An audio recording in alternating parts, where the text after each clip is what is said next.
Hi, I'm George. Growing up in a family with more zeros in their bank account than you'd find at a blockbuster premiere, you'd think my life was all about private jets and champagne. Not quite. While my siblings, Nancy and Mia, got trust funds and luxury cars before they could even drive, I got the family mantra: work harder, George. Achieve on your own merit, my dad would say, his voice echoing through our mansion like a motivational seminar. My mom, always dressed in designer from head to toe, would nod, her diamond earrings glinting. But one crisp fall evening, everything changed. I overheard a conversation behind the gilded doors of my father's study. Words like debt and bankruptcy floated out like ghosts. My mom's usually calm voice trembled. "What are we going to do?" "We'll figure it out," Dad replied, his tone grave. "But don't tell the kids, especially not George." Nancy and Mia were shielded, cushioned by their trust funds. Me? I was on my own. Fueled by betrayal and determination, I decided to dig deeper. If my parents thought they could hide this colossal mess while pretending everything was perfect, they were dead wrong. It was time to expose the lie. The next day, I went to the bank, acting as if I was there for a routine checkup on my non-existent trust fund. The manager, Mr. Thompson, had always had a soft spot for our family, but this time I needed more than pleasantries. "Hey, Mr. Thompson, how's the family? The kids must be in college by now, right?" I kept it light, sliding my real questions between small talk. "Actually, I was wondering if there's been any unusual activity with the family accounts. You know, with the market being what it is." Mr. Thompson leaned in, lowering his voice. "Well, George, I shouldn't say this, but there have been substantial withdrawals and loans taken against your parents' accounts. Times are tough all around." Bingo! That was the first crack in their carefully constructed facade. Later, I overheard a heated phone call between my mom and someone who was definitely not a friend. "We need to consolidate everything. If this gets out before we're ready, it'll ruin us," she said, her usual grace shattered by panic. At dinner that night, the charade continued. Nancy was bragging about some extravagant purchase, and Mia was planning yet another overseas trip. "Must be nice," I muttered under my breath. "What was that, George?" Nancy glanced up, fork halfway to her mouth. "Oh, nothing," I replied with a forced smile. "Just glad to see everyone's doing so well. Wish we could all share in that stability." My parents exchanged quick glances. "George, we're proud of how independent you are," Dad said, his voice firm but hollow. "Yeah, independence is great," I shot back, "but a little support wouldn't hurt." I kept my cards close for now, but the game had already begun, and I wasn't playing to lose. The family reunion was the perfect setting for my revelation. The room was filled with laughter, clinking glasses, and superficial cheer. During the toast, I seized my moment. "To the ties that bind us and the truths that define us," I began, my voice steady. Everyone cheered, raising their glasses. But I wasn't finished. And to the hard truths, like the fact that while some of us have been given every advantage, the rest of us are standing on a sinking ship. Silence. My mom's face went pale. "George, what are you talking about?" she asked, her voice shaky. "I'm talking about the debt, Mom. The debt you and Dad have been hiding. The one threatening everything you've built."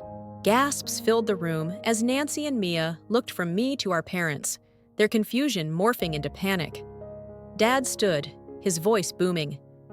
"George, you're out of line. This isn't the time or place." "But it's true, isn't it?" I pressed, pulling documents from my jacket. "Here, bank statements. You've been borrowing against your assets, racking up debt to maintain an illusion." Nancy snatched the papers from my hand, her eyes scanning the numbers. "This can't be right. Are our trust funds compromised?" "Yes," I confirmed, locking eyes with her and Mia. All to keep up appearances. Mia stood, anger flashing across her face. "You knew about this and just watched us spend? What kind of brother does that make you?" "The kind who wants to wake you up," I shot back. "We're all in this mess together because of the decisions they made." I gestured toward our parents. "Not me." The confrontation spiraled as accusations flew. Mom and Dad scrambled to calm the storm, insisting on private discussions. But the damage was done. Trust, the foundation of our family, was now as hollow as the bank accounts they drained. As the evening descended into chaos, I stepped back. The truth was out, the fantasy shattered, and the real family reunion had just begun. In the days that followed, the cold silence from my family was deafening. I was now the pariah, the whistleblower who dared to pull the mask off the facade we'd lived under for so long. I left the house and started fresh, leaning on a few supportive friends. One day, I got a text from Nancy, the first contact since the fallout. "You've destroyed this family. Don't expect any of us to forgive you for this." I stared at the message, the weight of my choices sinking in. After a moment, I replied, not expecting a breakthrough. "I revealed the truth for all of us, Nancy." No response. With my family ties frayed, I focused on the one thing I still had control over, my own future. I poured my energy into building something genuine, not built on deceit. That's when I launched my financial advisory blog. Managing money isn't just about having it, it's about making wise choices, I wrote in my first post. The response was overwhelming. People were hungry for honest advice, something I wished I'd had from my own family. As my blog gained traction, readers started reaching out. "Thanks, George. Your advice on debt management helped me get back on my feet. How did you learn so much about this?" I replied, sharing bits of my story without revealing too much. Life taught me the hard way. Glad I could help. Another message came from a woman named Amanda Reed.